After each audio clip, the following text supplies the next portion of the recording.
Greetings, everyone. For many years, I spoke on our people being exploited.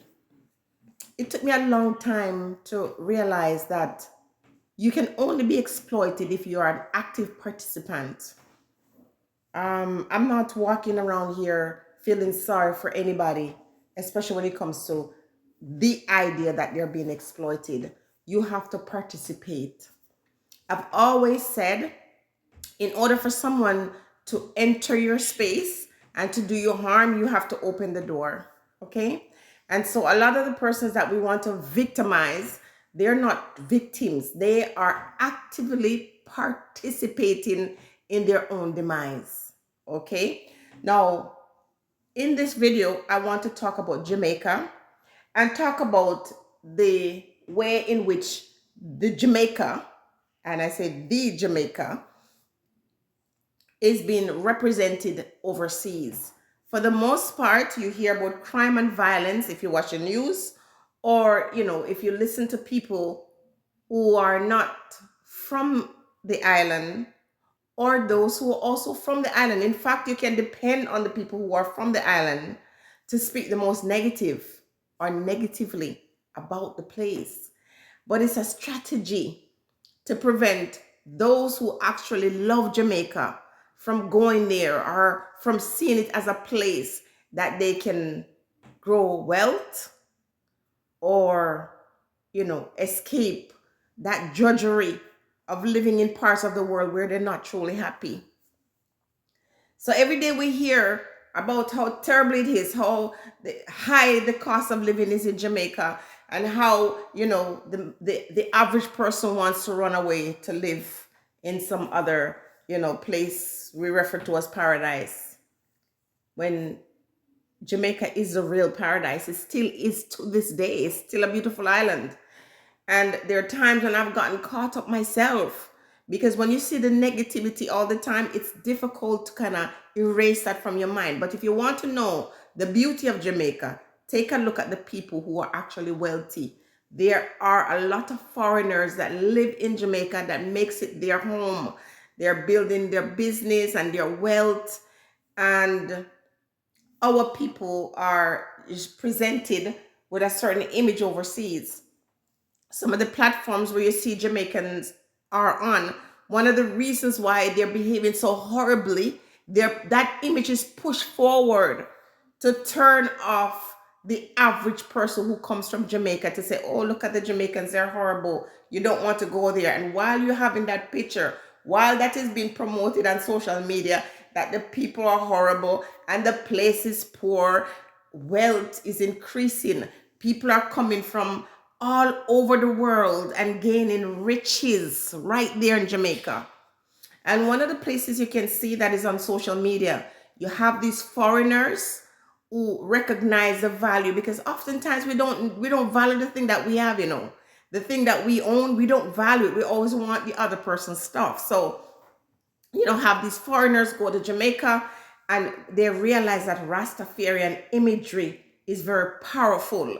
And so they capitalize on the imagery. So you got these two platforms, huge platforms, that right now when you look on social media, the attention is just zoned in. It was zoned in for 10 years on one particular Rasta man. And now, the relationship has gone sour, and that now is extended to any Rastafarian who just love a camera stuck in their face. And they feel so good. And here they're saying, oh, let's worship this person because he's introducing Jamaica to the world. And he's doing justice, when in reality, these ones come from wherever they are, from Europe or North America or whatever.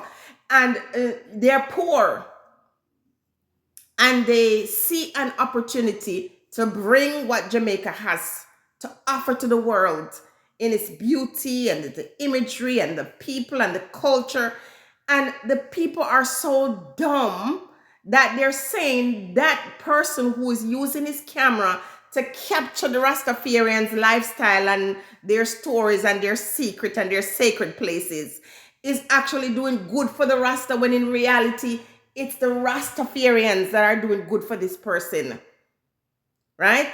And so you have persons now, when an individual decide that I want more, because it took them a long time to realize that these guys are out there using their imagery and their stories and feeding it to their own people. And it is a market. It's something that is needed. You know how people are going on the riverbank and they're cooking and it's so captivating and so exciting and people love that stuff and they're drawn to it. And those who abandon Jamaica, they want more of it because they see it. Well, the same thing is true. When these guys go to Jamaica, presenting themselves like they're selling the culture and they're doing good to Jamaica, when in reality, the people have found a way how they can latch on to the culture, benefit from the culture, and nothing is wrong with that if they were sharing it. So you got all these licky rasta all over the place. They just go in front of them with a camera, stick a camera in their face, and they start blabbing, because some of these Rastafarians nowadays, they don't want nothing. They just want fame. They want attention. You understand me?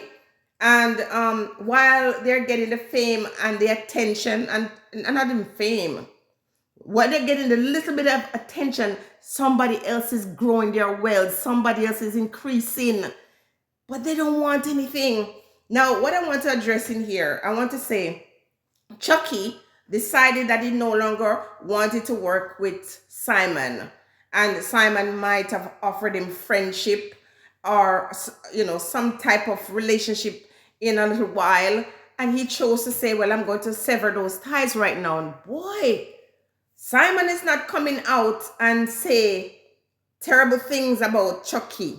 Simon is just allowing other persons to say it, because in his comment section you can hear them dragging and disrespecting Chucky, and it makes me say, who are these people who are watching? I know a lot of our people, a lot of Jamaican people, that's how they're built. They're there to destroy each other. You can trust them, you can depend on them to lead you to your destruction. You can depend on them to side against you with someone who is outside of that space. Listen to me.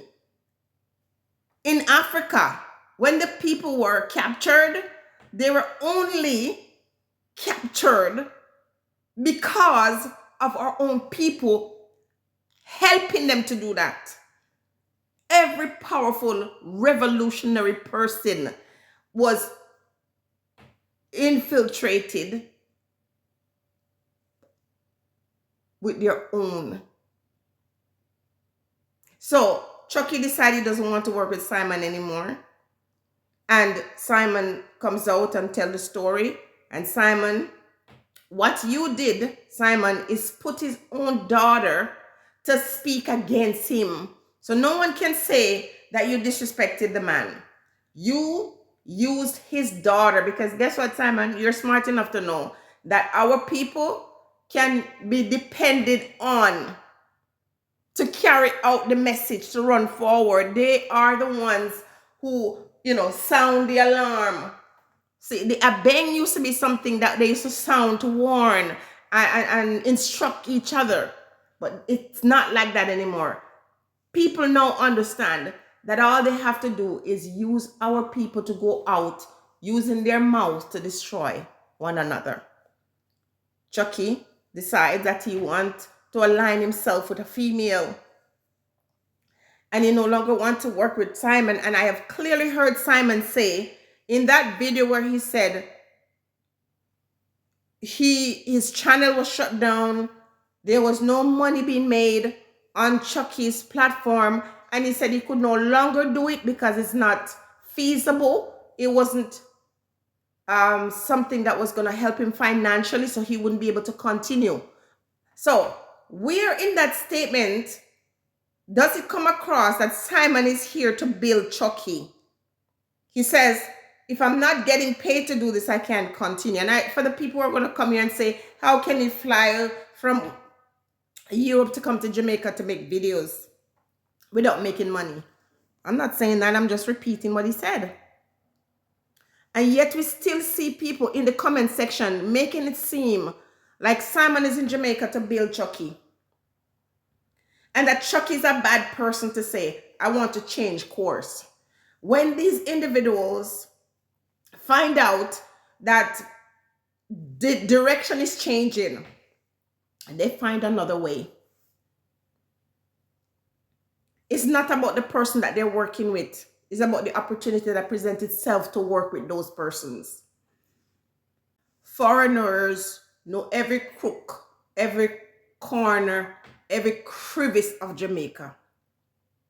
Foreigners know every secret, every sacred place, everything about Jamaica because we hold nothing sacred. And though many of us live in many parts of the world, we will never see some of the sacred places, or we'll never learn some of the secrets of some of these places because it will never be open to us. And when our people grant consent to share a little bit, when they change their mind, it's not the foreigner that you can depend on to tear them down.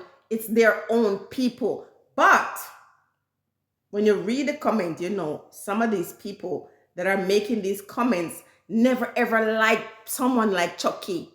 They only pretended they like him. So as soon as the relationship falls apart, you are going to see the truth about these ones. Their true intention surfaces, and we get to see what they're about. None of these people were in Jamaica making videos, putting people's faces or people's stories or life on camera is there for the best intention of these persons. They're there to build themselves and to grow in their wealth. And Simon, you seem like a good person. If you're watching this video, I'm not trying to be rude or disrespectful to you, but you are encouraging the people in your comment section to tear apart Chucky, to make him look like a bad person because he decides that he no longer wants to do this. And you are deliberately allowing it. Chucky doesn't owe none of you anything. He gave access and he has denied access. And that does not make him a bad person. That is his freedom to do. And for all of you who are looking for an opportunity to rip apart the man's character, it just shows how hypocritical some of you are, because all along, oh yes, you're talking about Chucky like you like him. Oh, freelance Chucky, freelance this, that, and the other. But you really never liked him. You guys only look for Jamaican people to use and exploit. And your ugly ways always surface eventually. Simon, you're going to be okay. From day one, I've seen you team with other people and see those persons grow. I know of one person that, I don't want to say his name right now, that you originally worked with. I can see that you're a better person in terms of sharing the resources than the other person who did for 10 years exploited that Rastaman. But I do not feel sorry for him. And I use the word exploited freely because he willingly and voluntarily offered himself for all these years. When individuals come and say, we love you, you're so wonderful, and then you change your mind and they turn against you and they get their followers to turn against you, it tells you the type of persons they are. None of these ones in Jamaica are out there trying to uplift the culture or whatever. They're culture vultures. No offense. You're there because of the money you're making. You're there because of what is in it for you. So if somebody decides that I'm going to change my mind and I'm going to work with someone else, no one should be dragging these individuals. Bless up yourself, Chucky. Good for you. Don't let any of these Sams and Samonettes make you feel like you've done anything wrong. You don't owe them any explanation and you don't owe them anything. They will carry on. They will find other persons to profile and to share to the world and to collect their coins. You'll be okay. Do your own thing, Chucky. Work with the Empress. You guys seem to be in alignment. You guys, show that you have this chemistry. Don't pay any attention to the people with the noise. Don't pay any attention to the noise in the market. Pay attention to the change. A lot of these guys, They're coming, and they're coming with more people because they're saying, yeah, this is a cash pot. Let's go down here. And for the